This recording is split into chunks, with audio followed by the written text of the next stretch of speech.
Bismillahirrahmanirrahim. Assalamualaikum warahmatullahi wabarakatuh. Perkenalkan, nama saya Ulkia, kelas 11 IPA. Di sini saya akan menjelaskan tentang pola hidup sehat dalam Islam. Islam sangat memperhatikan tentang masalah kesehatan.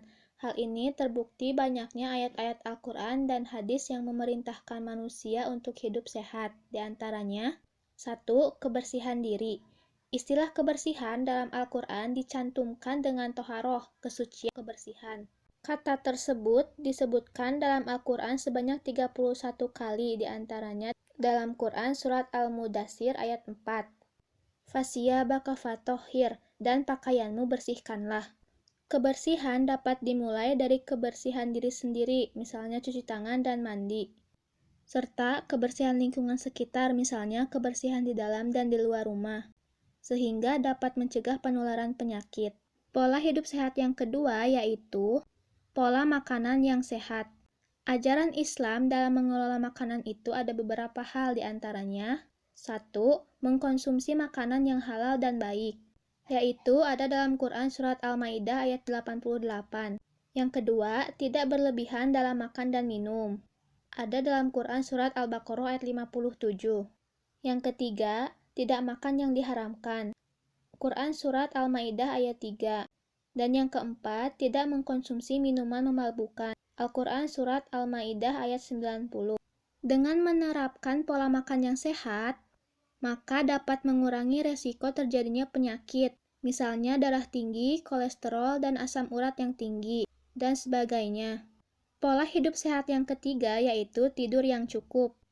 Allah telah menciptakan pergantian siang dan malam. Pergantian ini dimaksudkan adalah untuk memberikan kesempatan kepada manusia untuk berusaha pada siang hari dan beristirahat pada malam hari setelah berusaha. Hal ini membuktikan bahwa Islam sangat memperhatikan masalah kesehatan. Dalil yang menjelaskan tentang hal ini adalah Quran Surat Yunus ayat 67 dan Quran Surat Al-Furqan ayat 47. Lama waktu tidur yang cukup untuk dewasa adalah 8 jam. Semakin rendah usia, semakin banyak kebutuhan untuk tidur. Dengan tidur yang cukup, dapat menjaga kesehatan mental, kesehatan fisik, dan kualitas hidup. Pada anak dan remaja, tidur dapat membantu pertumbuhan dan perkembangan.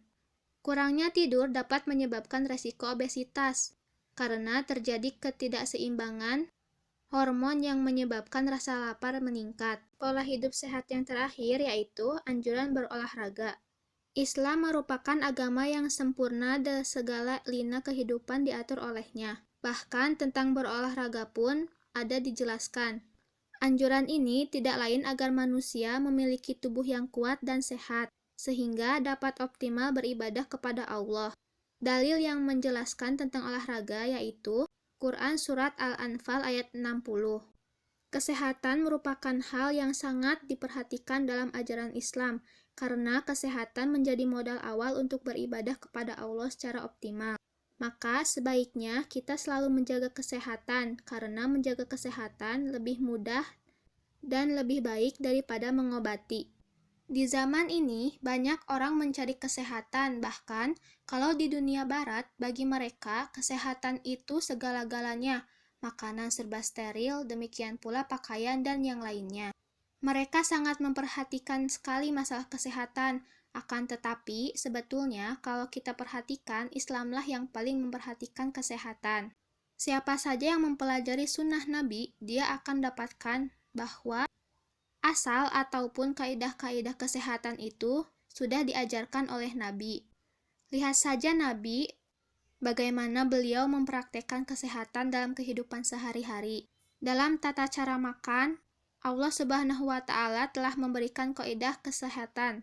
Allah berfirman, "Makanlah dan minumlah dan jangan berlebihan." Dan Nabi Shallallahu alaihi wasallam juga menjelaskan, "Tidaklah anak Adam memenuhi bejana yang lebih buruk daripada perutnya. Hendaknya sepertiga perutnya diisi untuk makanan, sepertiga untuk minuman, dan sepertiga lagi untuk bernapas." Siapa saja yang mempelajari hadis ini, akan kita dapati beginilah cara makan yang sehat yang diajarkan oleh Nabi. Karena salah satu sebab utama munculnya penyakit adalah dari makanan. Nah, Nabi Shallallahu Alaihi Wasallam memberikan tata cara tidur yang paling sehat. Pertama, Nabi Shallallahu Alaihi Wasallam tidur ketika di awal waktu malam, dan ini memang di waktu itu sangat dianjurkan untuk tidur. Kenapa? Karena apabila seseorang tidur selalu larut malam, itu akan mempengaruhi pekerjaan organ-organ tubuh, terutama jantung. Sehingga orang yang senantiasa tidur larut malam pasti akan menimbulkan berbagai macam penyakit. Tapi Nabi SAW ternyata menganjurkan umatnya untuk tidur di awal malam. Beliau tidur di atas rusuk yang kanan. Kenapa demikian? Karena kalau kita tidur di atas rusuk yang kiri, maka itu akan memperberat kerja jantung kita. Dalam kitab Lughatul Arfan, ketika menyebutkan tentang pokok-pokok kesehatan, beliau berkata bahwa ketahuilah pokok kesehatan itu ada 3 poros, dan itu ditunjukkan oleh Al-Quran dan Al-Hadis. Yang pertama yaitu menjaga stamina. Orang yang sakit diperbolehkan dia tidak berpuasa.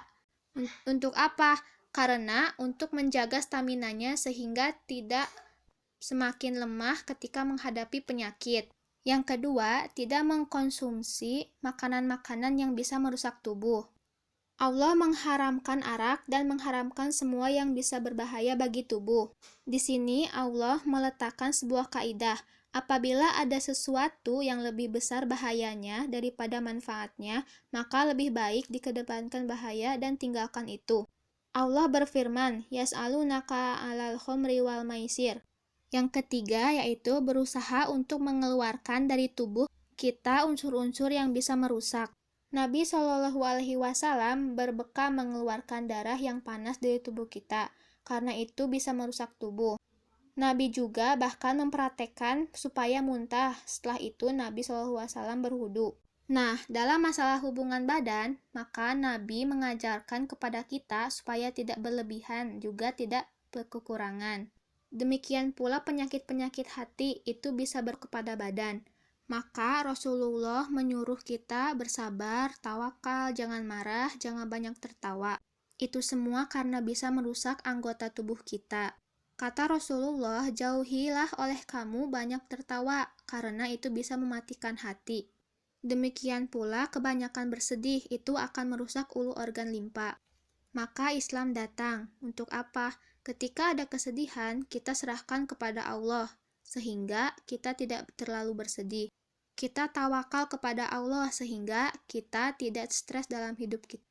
Kita disuruh berzikir supaya hati kita tenang. Semua itu menjaga keseimbangan tubuh.